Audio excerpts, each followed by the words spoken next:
Welcome, folks, to the SCV Leadership and Business Solutions webcast. My name's Paul Raggio. And I'm Lisa Raggio, and we're very happy to be here today and in the future in regards to conversations we can have with our business and community leaders that are making an impact. We're thrilled that we have Calvin Hedman here today, president of Hedman Partners, and we're going to have a really good discussion with some insight and key takeaways that you can incorporate into your business to help you find your way. So with that, Paul, a little bit of information before we introduce Calvin. Sure. We have a great offering for you. Any business that's in existence today, we do a business health checkup, and we'll give you a questionnaire. And depending on the size of your business, it could be anywhere from 60 to 80 questions. And it digs deep into every aspect of your business, and you have the opportunity to come talk to us afterwards in a 60 to 90-minute session, and we'll explore some of the challenges you have and see if we can provide value to you. So take advantage of this. It's free, doesn't cost you anything except time. Thank you. And with that, we are happy to introduce you to Calvin Hedman, and I'm going to read you his bio. Calvin has over 30 years of experience as a certified public accountant. As president of Hedman Partners, he is responsible for all aspects of quality assurance and client service. Calvin's industry experience includes manufacturers and distributors, service, real estate development, and much more. And he also has expertise in auditing employee benefit plans. In addition to providing audit and tax services to his clients, Calvin provides consulting expertise in areas of strategic planning, acquisition due diligence reviews, estate planning, shareholder buyout negotiations, and business acquisition or sales structuring and planning. Prior to establishing Hedman Partners, Calvin was a partner in the Los Angeles office of Grant Thornton and the Valencia firm of Martin Hedman, where he provided services to a select group of clients ranging from small, closely held companies to prestigious international corporations. His preference for working with growing entrepreneurial companies has led him to focus on providing services to closely held businesses. This includes the development of business strategies that provide and promote growth and profitability for his clients.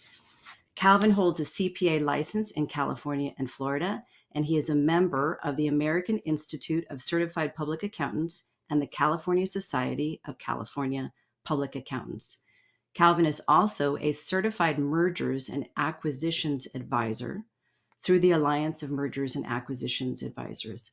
And we are very lucky in Santa Clarita Valley that he is on the board and co-chairs the Economic Development Corporation here in SCV.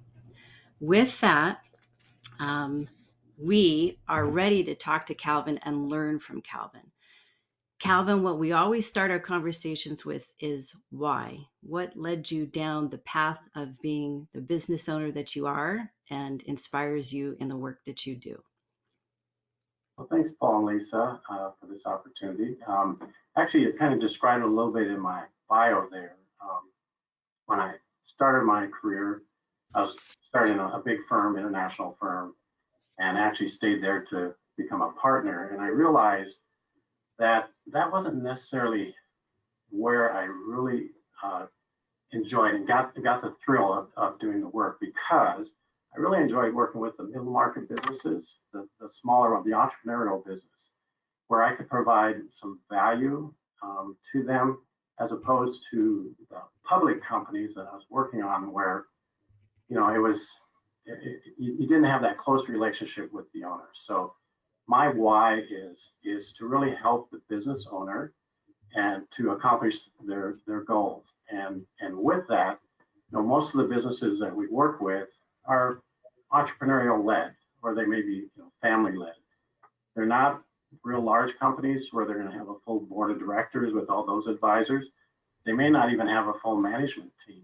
So what we strive to do is either that sounding board and that trusted advisor that you hear so much about, but we really try to be that person to be there to help them, plan and grow their business and eventually accomplish their dreams. That's a great why. Yeah. One of the things that we see with smaller businesses, and especially when they first start, and then they get to a certain point where they scale.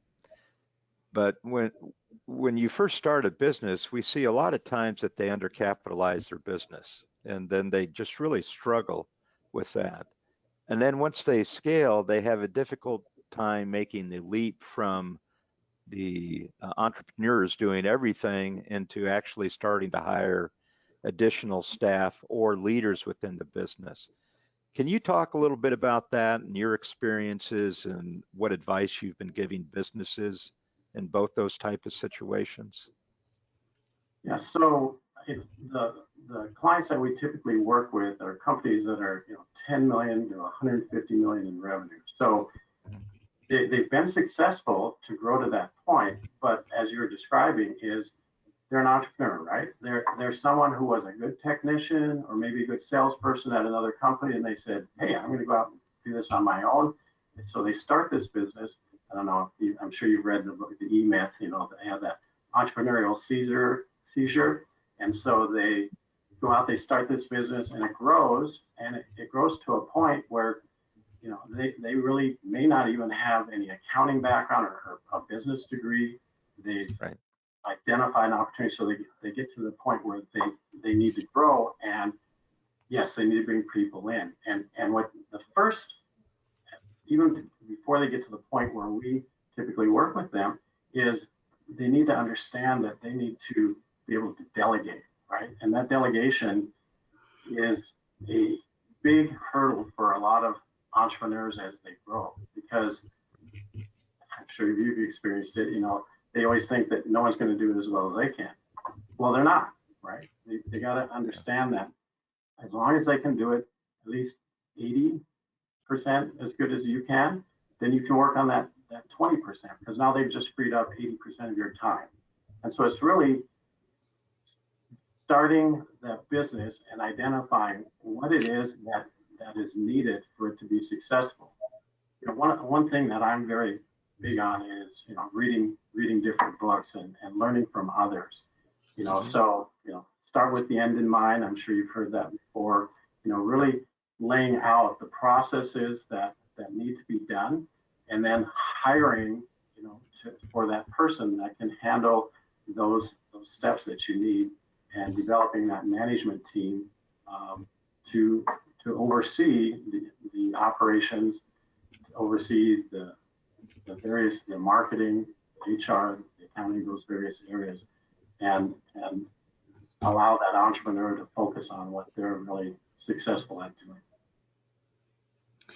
Yeah, you offer up something that Paul and I experience on a regular basis, and that is the 100% wanting to be either 100% right or take ownership of 100%, and really kind of letting go and looking at, I love how you said the 80%. Looking at, okay, you got to be comfortable, get comfortable with being uncomfortable at 80%, that you can start to now focus that 20% on what you can do on the business, not in the business. Right. Yep. One of the things that we see is that the organization becomes a patchwork of ideas, and it doesn't really demonstrate the synergy or the fluidity of what the organization should look like. So oftentimes when you're scaling a business, all you do is just put, it's like a house. You put another addition onto the house, and sometimes it doesn't make sense what that addition's going to do for you 10 years from now. So we certainly encourage a lot of our clients to start thinking, 5-10 years out from an organizational standpoint. How are you going to set it up so you can actually scale that organization? And when you do, you put the pieces together that makes a coherent puzzle at the end of it, or a coherent picture at the end. Have you seen some of that where there's just a patchwork, and then they'll try to plug people into a specific job position where they may not be qualified for it, and instead of going out and recruiting? I mean, that is another one of the issues we see with scaling. Oh, very much so. Yeah. And I'm sure you see it in all the businesses you work with, especially the lower middle market. Is you have a business owner who's very busy with the business, right? And so to step back and do planning oh, that's a big step for them. They might be looking out the next day or so, or the next week, looking out years. That's where you really have to pull them back and actually bring together the people that are important to the organization, to get together and plan as a group. But to your point of, just filling a hole, you see that all the time, especially in family-run businesses where, they have a need and they say, well, how about our son or our daughter can come in and fill that role, and they may not have had any experience in that, and so it's difficult then for that environment for the rest of the employees, because now you have someone in there who's may not be, enough experience or capable to fill the roles that they need, but yet it's, a family member. And so there's added complications with that. But even with if they don't bring in their family member, a lot of times they'll look for someone else that might be able to do it and say, well, let's give them a shot. And really that may hinder the business as their growth. And maybe that person, rather than filling that role, is better suited to fill some other role that they need. And they really should go to the outside and bring in a candidate that fills the role.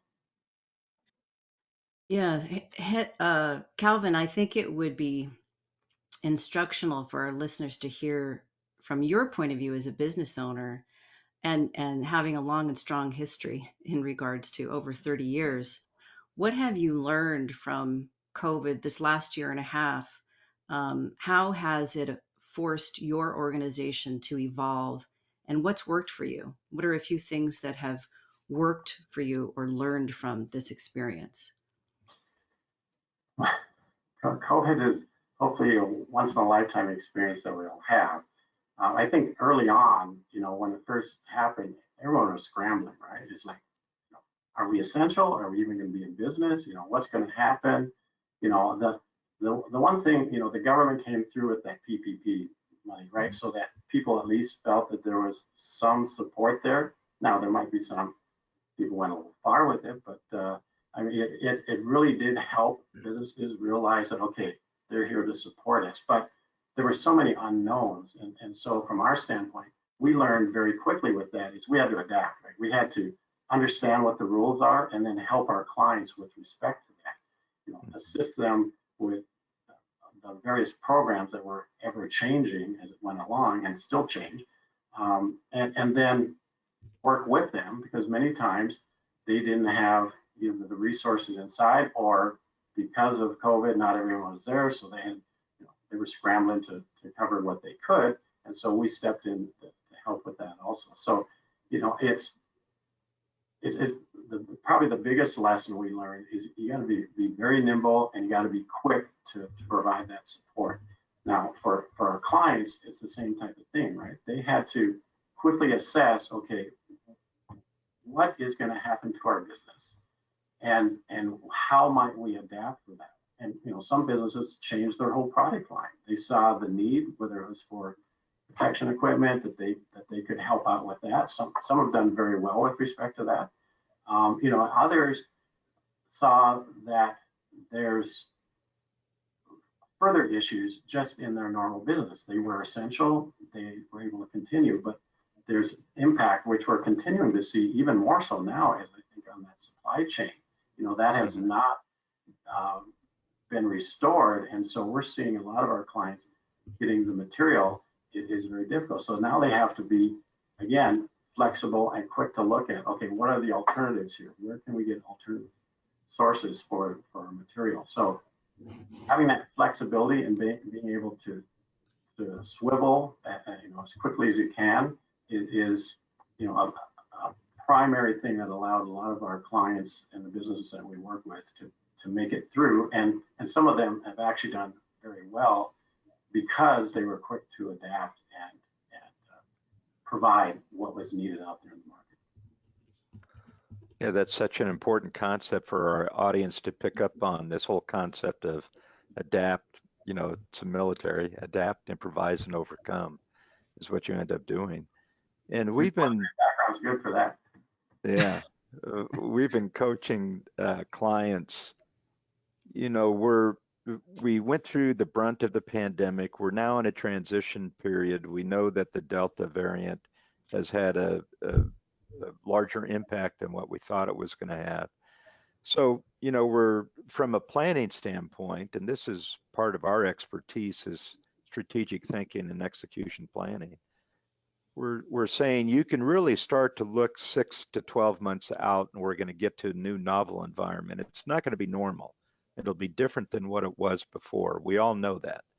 And so you're going to carry over some of the practices you put in place during the pandemic, and you're going to be in a new novel environment 6 to 12 months from now. And when you're planning, you should be thinking of that. How do I position my business to take advantage of that when we know that there's been an economic surge, there's going to continue to be an economic surge. The supply chain is going to work its way out. It's going to rebalance itself over the next 6 to 12 months.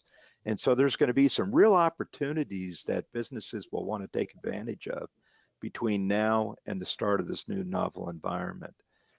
Can you address some of that and your feelings or thoughts on that too? We want to give people some confidence that this is not, it's going to end, and you have to be prepared for that ending. And if you want to thrive and ride the wave, you have to think through that right now. You have to plan for it right now, and how you're going to make that approach. Well, if you've been in business like I have for over 30 years, you see the different cycles, right? So we've gone through different recessions and downturns, but this one's different, right? Because we really didn't have, a recession. We had, a shock basically to the system, and so it's different issues that we have to deal with. One item that I'm not sure if you're seeing this with the companies that you consult with, but now's probably the time because of the difficulty of finding people, right? There's so many people that aren't working because a lot of them are getting government support, and yet there's so many open positions. And so I think now might be the time for a lot of companies to take a look at, okay, do we look at robotics? Do we look at alternative ways of producing or providing service or whatever it might be that we can do that analysis and that investment now and not be so dependent on the personnel that are so difficult to find, especially experienced personnel. And so I know for some businesses that's very difficult to do, but for others, they've just always put it off, especially on the manufacturing side. But if you really look at what is available out there, I think that might be an alternative that they look at with respect to that. The other thing is from the personnel standpoint, we're seeing it a lot too, ourselves personally, but with our clients, is you got to look at where is the source, right? So rather than in the past, all our employees kind of lived in this area, they enjoyed working close to home and stuff, but we got to start looking at remote employees. Right. A number of companies where the employees during COVID, they were working remote, they've moved out of state now. And so, basically the whole United States is our market for finding qualified employees because they have decided that they don't necessarily want to live in the cities or at least in Southern California. So we got to look at where is the source for qualified employees that we can hire. Yeah, thank you, Calvin. You've provided some really good insight. I know we're coming up on our end time, and we want to give our listeners some information on how they can contact you and find out more about your services. But it's been very insightful just talking about wearing the hat that you wear in regards to co-chairing the SCV Economic Development Corporation too, and what you're talking about with being mindful of remote, looking at alternatives in regards to manufacturing and your experience just over 3 decades of what you've navigated through. Mm-hmm. And what it is that can benefit our listeners from in getting services from you. So with that, how can people find out more about Hedman Partners? Can I add one other thing before I give you that? Oh, please. Sure. So one other thing to add, in addition to Hedman Partners, we have a separate affiliate, Hedman M&A Advisors, which a boutique investment banking practice where we represent business owners and sell their businesses. And through that service, one other thing that I see that a lot of businesses really need to be looking at if a sale is eventually, in their plan is, and Paul, you mentioned this early on, is that management team, right? That management team, having it in place and experienced and not have the business dependent on that owner is critical to maximize the value that they have in the business. So that's one other critical item now, especially as we're seeing, a change in the workforce. There are people that are retiring, maybe baby boomers type thing, and you need to make sure you're bringing through the replacements through your workforce to have an established, hopefully young management team, and that will make your business very attractive and also will make your business very successful and allow you to not have to necessarily be there and for that business to continue on without you. So anyway, I'll get back to answer your question now. So the best way to reach us is through the email. It's on our website, but calvin.hedman at hedmanpartners.com. You can go to our website, which is hedmanpartners.com, or give me a call, 661-286-1540. We have direct lines. You don't get screened, direct to us. So look forward to talking to anyone. Hey, Calvin, it's been really instructive, not only for us, but I'm sure it will be for our audience. And, one of the things we want to put out there is when you're going into business and soon to scale, and then you get into the mid-sized market, is you really need a bench of experts within your business. And so that bench would include your labor attorneys, it would include your CPA, it would include insurance brokers, and just as important is bring on board a business coach. There's a lot of experience that we are able to provide, as well as direction and path. We've been through a lot of these situations, and our bench is pretty deep in talking to other business coaches and being able to help you with any challenge you may have. Thank you so much, Calvin, for being with us today and providing some very good information and insight. And to find out more about Paul and I and our work with One True North, please go to onetruenorthcoach.com. We have a COVID-19 resource page that we developed at the onset of the pandemic with a lot of rich information, videos, content that's going to help you. And you can find out more in regards to our services that we offer that range from executive team facilitation and development and one-on-one and group coaching and assessments and workshops that can really help you and your team. So with that, thank you, Calvin. Thank you, listeners, and we look forward to seeing you soon.